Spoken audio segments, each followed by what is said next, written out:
Friends, we live in a world of great turmoil and tension, a world in transition to the global society.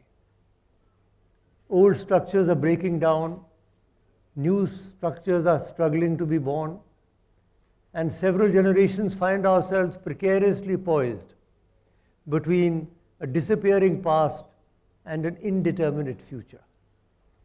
It's a very exciting time to be alive, because we are living at one of those moments in human history when there's a fundamental change in the way people are thinking and behaving. And that's largely fueled by science and technology. The internet, the social media, and all this tremendous technological change is breaking down barriers between people, between nations, and is inexorably pushing the world towards a global society. Therefore, it's very important that we need leaders who will help to smoothen this transition, who will help to see that the transition doesn't break down. Because there have been transitions earlier which looked very hopeful but then ended in disaster. And we still have to face the threats of terrorism, of fanaticism, of environmental degradation, of population explosion, and so on. So this is a very critical and crucial time where we need young men and women who are going to lead society into the next phase of its evolution. And therefore it is such a pleasure to meet with all these young people who are here. I must congratulate Shiv and his Global Education Foundation for the splendid work that he's doing in mentoring and bringing together young people from around the world and giving them training and inspiration for leadership.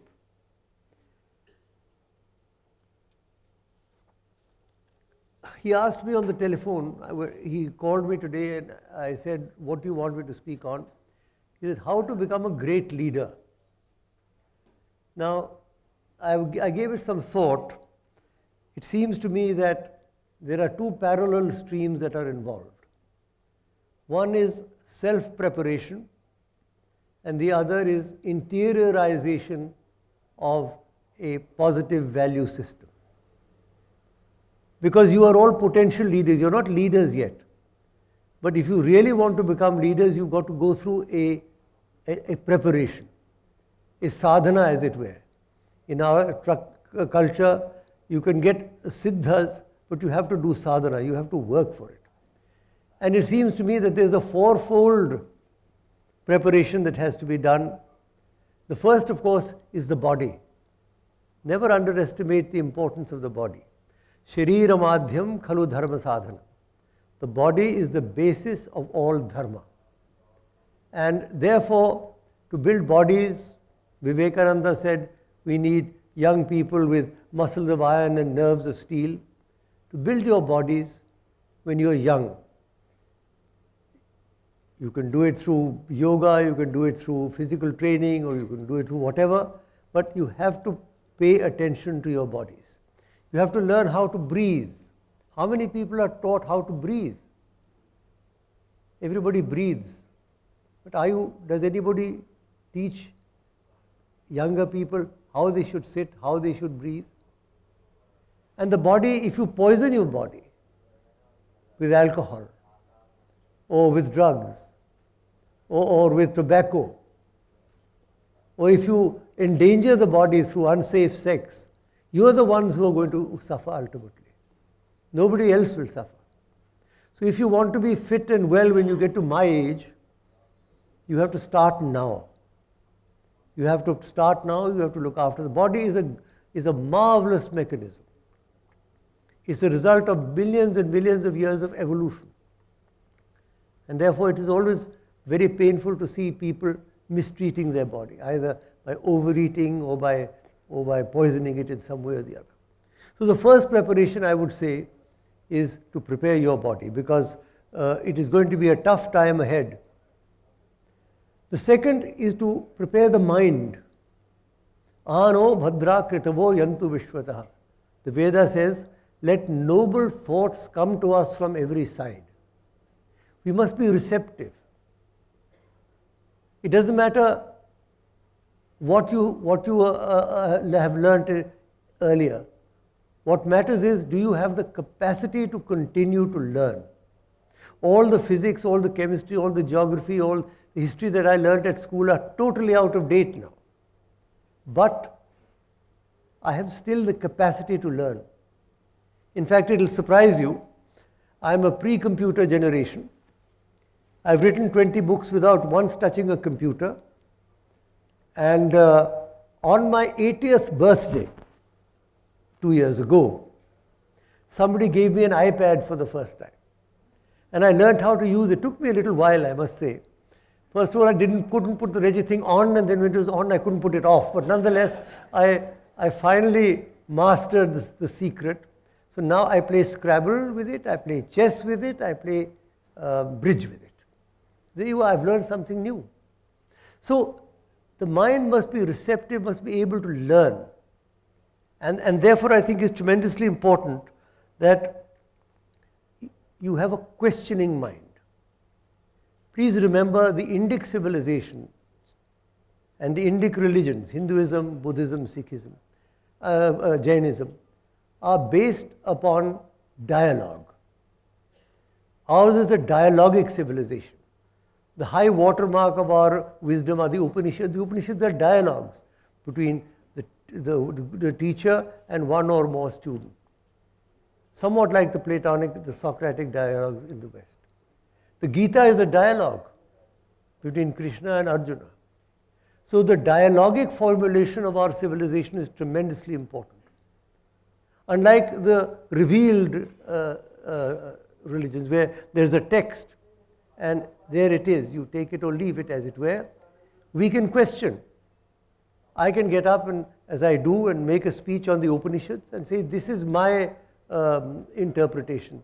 Nobody can turn around and say, who the hell are you to interpret? I am free to interpret it as I like. So therefore the capacity for original thinking, the capacity to question settled beliefs. There's somebody talking behind me. I don't know who it is behind the screen. Would there be somebody bold enough to go and shut them up, please? So it's very important that the capacity to, and now you know what's happening? There's a tsunami of information. There is so much information. We are drowning in an ocean of information. From information, we've got to abstract knowledge. And from knowledge, we've got to distill wisdom. That is the way it will go. There's a pyramid now. Otherwise, you get lost in this ocean of information, and you will not really be able to get the essence. So, a strong body, a receptive mind, a questioning mind, a creative mind. That is the second preparation that you have to do. The third preparation is something which is not very often mentioned, and that is emotional preparation. People don't often realize that jealousy, hatred, and anger are every bit as lethal as malaria, tuberculosis, or AIDS for that matter. They can corrode you from within. Samatvam yoga uchyate. One of the definitions of yoga is samatvam, balance. You have to learn to balance in life you will go through all sorts of ups and downs and pleasant happenings and unpleasant happenings, but a certain balance is essential. Certain ballast is essential. You shouldn't get carried away by every wind that comes either one way or the other. So, to develop a mature psyche, to develop a strong center, psychological center, is something which is very important and which receives very little attention nowadays. But if you really want to become a great leader, then you have to have this capacity. You cannot be swept off your feet by any wind of change that comes. And the fourth dimension, I've spoken of the physical, the intellectual, the emotional. The fourth, of course, is the spiritual. because that is the inner core of our being. As the Upanishad says, Hiranmaye pare koshe virijam brahma nishkalam tat shubhram jyotisham jyotis tatat atma vido vidu. In the farthest golden sheath is enthroned the divine consciousness. That effulgent light of lights, that is what the knowers of the Atman know. Now the inner center, the Bible calls it the light that lighteth every man that cometh into the world. The Sufis call it the Noor-e Ilahi. The Sikhs call it the Ek Onkar. Every religion talks about the inner light. Now I am not propagating any particular form of religion. But what I am saying is that when you do your preparation, if it is only an outer preparation and you do not pay attention to the inner core of your being, you are missing something.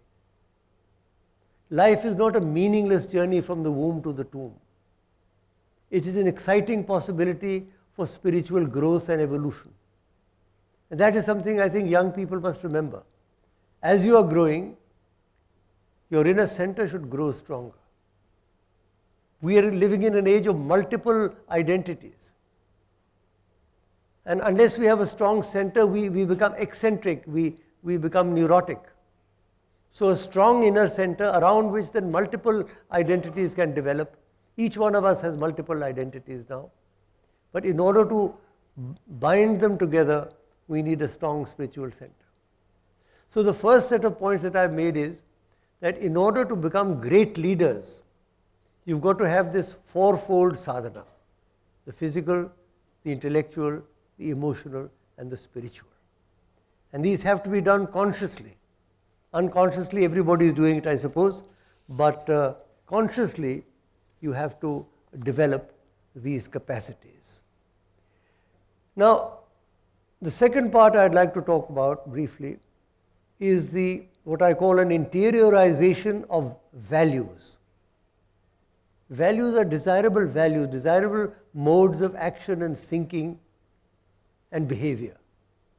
There's a whole set of values one could talk about, but I'll abstract only 5 or 6 values which particularly I think we need to understand.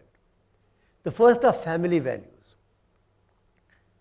All of us have begun our lives in a family. And if there is disharmony in the family, then obviously that is going to affect the children also. So family values may sound very outmoded and old-fashioned, but I think there is a lot of power in them, provided they are based upon equity, as it were. There are 2 elements to the family values. One is the parent-child relationship, and the other is the husband-wife relationship. Parent-child relationship is very important. I find that Indian parents tend to be too possessive. Khalil Gibran said, your children come through you, but they don't belong to you. Each child comes with his or her karma. And while you have the privilege of nurturing that child, you cannot necessarily impose your decisions upon him or her, particularly as they grow up. Therefore, a balance between discipline and between over possessiveness has to be struck. The second is the husband-wife relationship. Now here again, the old Eastern tradition of the wife walking 3 paces behind the husband is ridiculous. But equally ridiculous to my mind is the curious Western custom of the woman walking 3 paces ahead. I think what really needs to be done is they have to walk side by side. The Ardhangini, the half, the co-equal sharer in the adventure of life and the adventure of consciousness. I'll tell you an amusing story about this women walking. There's a country, I won't name the country, and somebody from the United Nations was posted there, and he noticed that the women were walking 3 paces behind the men. Then he went back to headquarters, and after 10 years he was posted again. And this time he noticed that the women were walking 3 paces in front. So he said to his friend, he said, you know, I'm very impressed. You've had a social revolution. He said, no, that's not it. there's been a civil war here and there are lots of unexploded mines lying around.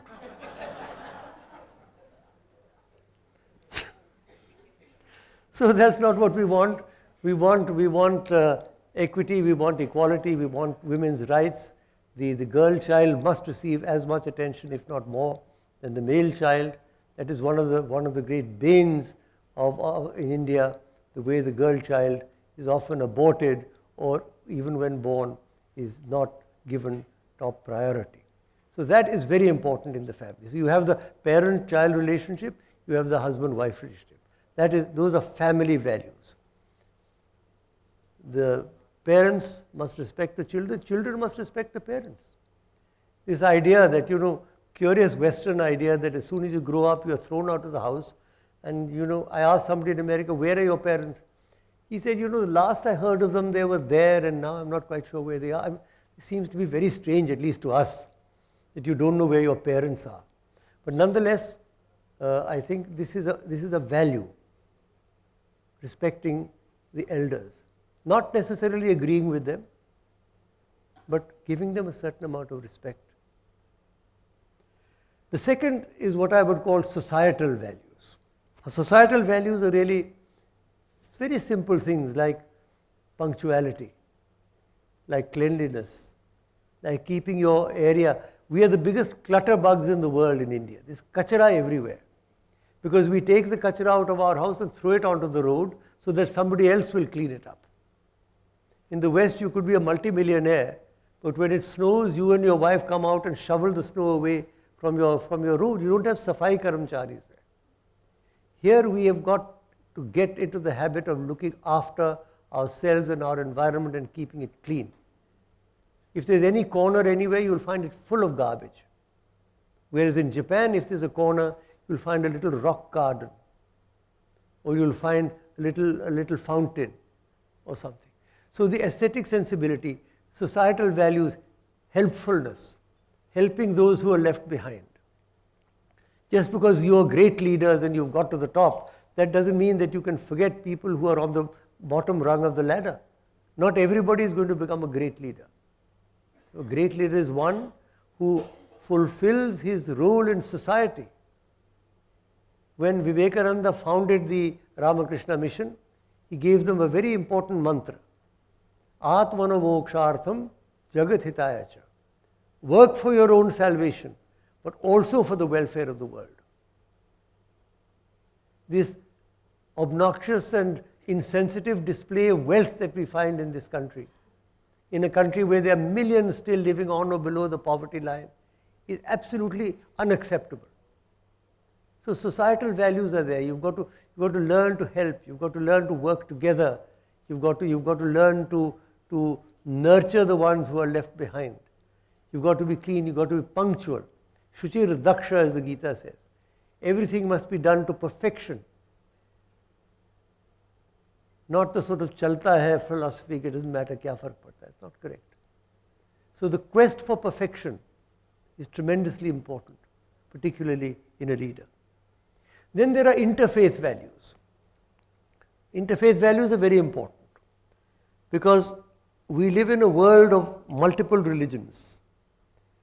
And religion has had a very mixed history. On the one hand, much that is great and noble in human civilization, structures and buildings and temples and music and dance and scriptures and all, can be traced back to one or other of the great religions of the world. On the other hand, more people have been killed and massacred and persecuted and tortured in the name of religion than in any other name. This is a very curious irony. Every religion looks upon its God as being very compassionate. I am a Shiva worshipper, Karpur Gaurum, Karuna Avataram, the avatar of compassion. The Muslims start their prayer with Bismillah Rahman Rahim, the beneficent, the merciful. Jesus mounted the cross, his believers, they believe, to save humanity. And yet in the name of these very religions, the terrible atrocities are committed on other people. So the concept of religious strife has got to be put behind us. In the global society into which we are moving, there is no room for inter-religious hatred. You can stick to your own religion, certainly, but you cannot force your own religion or persecute people who don't believe in it. And we've been in this interfaith movement, I've been in it for several decades, where we try and bring people together in a dialogue, trying to at least understand the basics of each religion and break away from the sort of attitudes that we have, the archetypes that we have. Interfaith harmony is very important. You'll find that as long as there is religious strife in this world, there will never be peace on earth. And that, therefore, those values have to be inculcated through education, through whatever means, that all paths lead to the divine. And here again we have a beautiful, simple sentence, a sutra from the Rig Veda. Ekam sat vipraha bahuda vadanti. The truth is one, the wise call it by many names. Multiple paths to the divine have to be accepted. Who are we, denizens of a tiny speck of dust in this illimitable cosmos, to lay down that the divine can appear only at this time and at this place and in this form? It's obviously unacceptable. How do we know? There are billions and billions of galaxies. How do we know where consciousness has grown? How do we know where the all-pervasive divine has appeared? So we cannot do that. We cannot insist that our way is the only way. We must accept multiple paths to the divine. Those are interfaith values. Then there are what I would call global values. And that is really the theme. What are global values? All the values I've mentioned are global. Environmental values are very important in the global values. Because environment is global. It doesn't cut itself up into countries. If there's global warming, it's going to affect the entire planet. If there's deforestation, it's going to affect the entire planet. If we misuse our power over nature, then we are going to ultimately reap the harvest. Look at what happened in Uttarakhand recently, with all the erosion and all the damage that has been done. Ultimately, nature is going to hit back with tsunamis and landslides and earthquakes and so on. Therefore, you must understand and interiorize environmental values. And if you're going to become great leaders, you must become great environmentalists. Wherever you are, in whatever situation you are, you've got to try and ensure that the environment is improved, in fact, not only safeguarded. The environment has to be improved. That is a very major global value. Another value is that we are all proud to be citizens of a certain country. We are Indians, we are proud to be Indians. We are Nauruans, we are proud to be Nauru. There are 200 nations on this planet. In the final analysis, you cannot divide humanity up into 200 different units. Again, a beautiful Sanskrit verse. Vasudhaiva Kutumbakam. The world is a family. It's a great concept. The world is a family. Thousands of years ago, our seers spoke of Vasudhaiva Kutumbakam. Vasudha eva Kutumbakam. The world itself is a family. Not a market, mind you. A market is essentially an exploitative structure, whereas a family is a supportive structure. And it's only if we move towards equity. Somebody was asking me, what is the relationship between equity and growth? You have to have both. If you simply have growth and the number of billionaires in India triples, that doesn't really help those millions and millions of people who are on or below the poverty line. You've got to have direct programs also, properly administered, without corruption, to help those people. And therefore, I see this as an artificial dichotomy between equity and growth. We need both Amartya Sen and Jagdish Bhagwati. We need both. To say you need only the one and the other is to look only at half of the picture. So, the idea of a global family, the idea of a new kind of civilization. My own view is that every passport should be stamped India, planet Earth. Indonesia, planet Earth. Everywhere it should be put there. People realize they are part of a planet.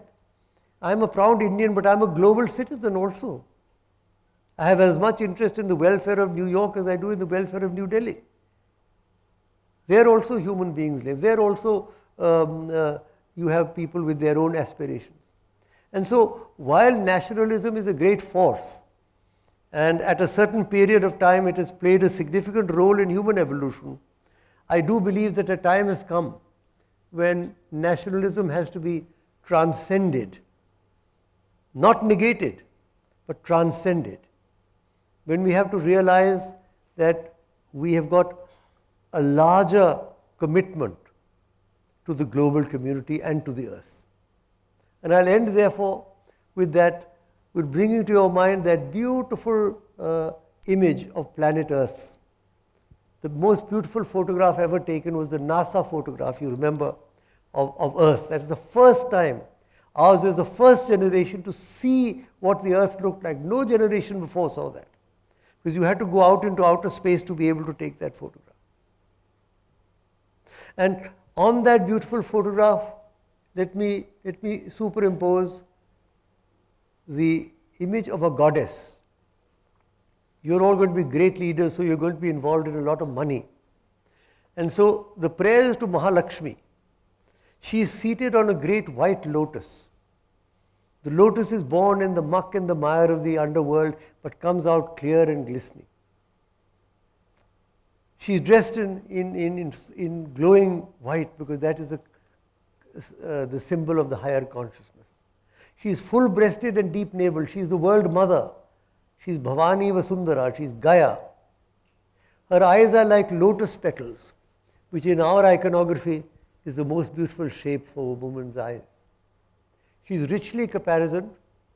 She holds in her hand lotus flowers. The lotus, as you know, sleeps in the darkness and opens itself when the sun arises. That symbolizes the human psyche, the human soul, that in the darkness of ignorance sleeps, but when the sun of wisdom arises, the soul opens itself to partake of the glory and the beauty of the sun. And she is bathed on either side by elephants. 6 tusked elephants bathe her on either side from golden jars pouring amrita, ambrosia, upon her. So you have this beautiful picture of the waters, the plant life, the goddess, the animal life, and if you superimpose that upon that photograph of planet Earth, you are left with an image that should uplift you. We want you to become great leaders, but even more important, we want you to become great human beings. And the prayer to that goddess is, may she bestow her blessings upon us, upon all of you. Yasa padmasanastha vipula katitati padma patrayatakshi gambhira vartana bhisana bharanamita shubhra vastrottariya lakshmir divyahi gajendrihi manigana khachitehi snapita he makumbhi nityam sa padmahasta tava vasatu grahe sarva mangalya yukta. Thank you.